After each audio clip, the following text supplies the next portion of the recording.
Amerika, panay na ang pagpapadala ng mga armas na gagamitin ng mga sundalo ng Taiwan laban sa China. Samantalang China nagrereklamo na tinututulan daw nila ang mga hakbang na ito ng Amerika.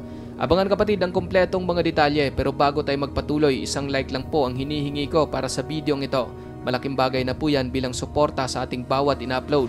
Back to the video.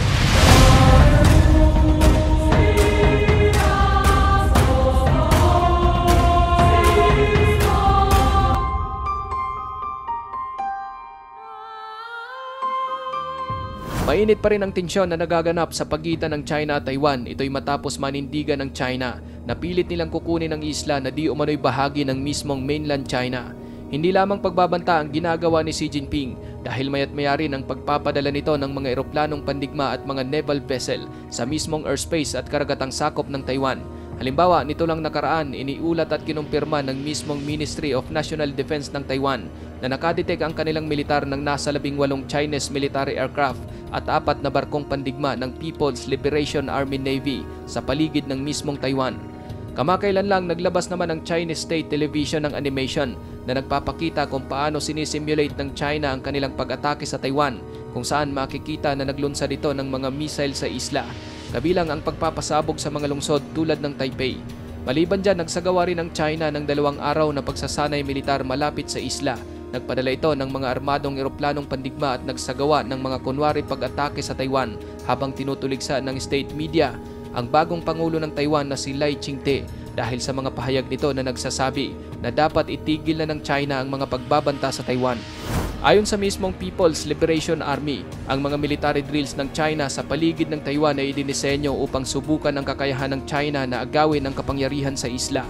Ang naturang pagsasanay militar ay ang pinakamalaki sa loob ng mahigit 1 taon at naganap ilang araw lamang matapos manumpa ang Taiwan sa bago nitong pangulo. Sinabi rin ng Eastern Chatter Command ng PLA na dederetso ang kanilang mga pagsasanay sa magkabilang panig ng Taiwan Island Chain upang subukan ang kanilang kakayahang magkasabay na agawin ang kapangyarihan ng Taiwan, maglunsad ng magkasanib na pag-atake at sakupin ang mga pangunahing lugar.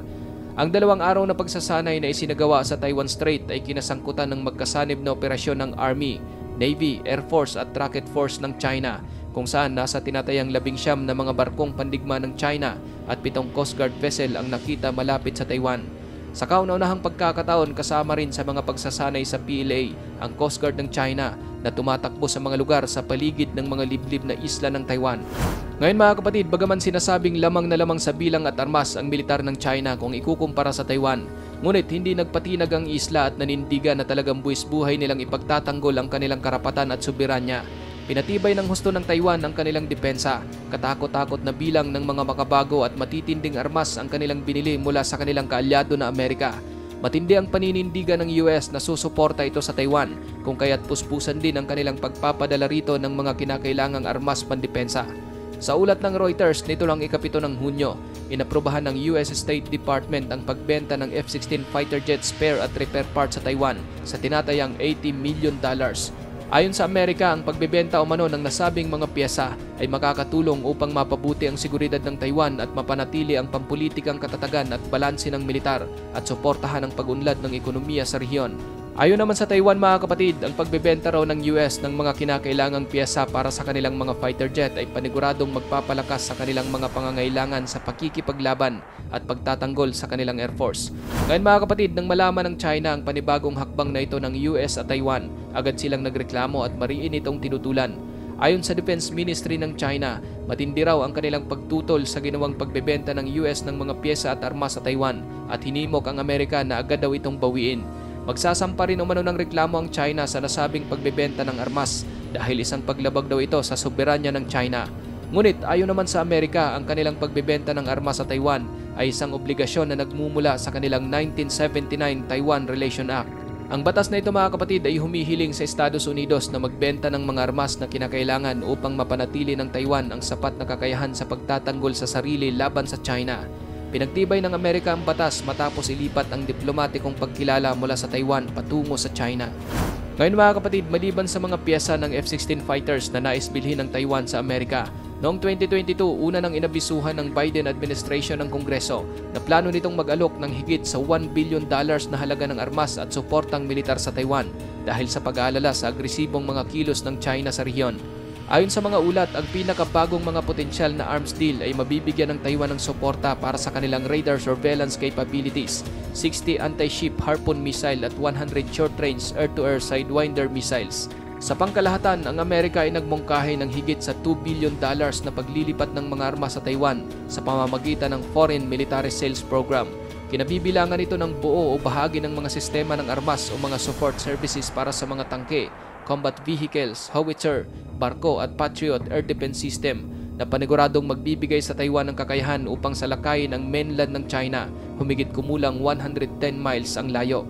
Nito namang February, inaprubahan ng US Department of State ang pagbebenta sa Taiwan ng Advanced Tactical Data Link System Upgrade Planning na nagkakahalaga ng $75 million. Sa isang press release, sinabi ng Defense Security Cooperation Agency o DSCA ng Pentagon na ang package ay kinabibilangan ng mga cross-domain solution, high assurance device, GPS receiver, communication equipment, technical services at iba pang nauugnay na elemento ng logistic at suporta sa programa. Maliban sa mga armas na binibili ng Taiwan sa Amerika, may mga ulat din na sekretong nagsasagawa ang Taiwan at US ng mga sanib puwersang pagsasanay militar sa Pasipiko, kung saan ang mga pagsasanay ay hindi isinapubliko dahil sa pagiging sensitibo ng usapin. At upang lubusan namang paghandaan ang posibleng paglusob ng China sa Taiwan, madalas ding nagsasagawa ang Taiwan ng mga military drills kung paano didepensa at gagawa ng kontra-atake laban sa China.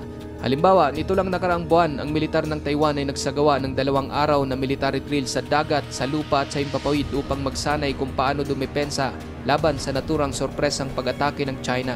Sa ngayon mga kapatid, patuloy pa rin ang panggigipit ng China sa Taiwan, habang determinado naman ang Taiwan na magagawa nilang madepensahan ang isla sa tulong na rin ng Amerika. Sa panig naman ng US, bagaman wala itong formal na pangako na ipagtanggol ang Taiwan laban sa China, ngunit paulit-ulit na sinasabi ni Pangulong Biden na makikialam ang Washington. Ang krisis umano na magaganap sa Taiwan ay maaring mangyari sa iba't ibang salik, katulad halimbawa ng isang blockade, cyber warfare o pag-atake sa mga offshore island. Kahit ano pa man daw ang posibleng mangyari, ang mga kaalyado ng US sa rehiyon ay gaganap ng isang kritikal na papel. Ikaw kapatid, ano ang masasabi mo sa videong ito? Para sa iyong opinion, i-comment mo na yan sa ating comment section sa ibaba. At kung nagustuhan mo naman ang videong ito, paiwan naman ako ng like at pasubscribe na rin sa ating munting channel. Maraming salamat sa panonood, hanggang sa susunod na naman nating upload. Peace out!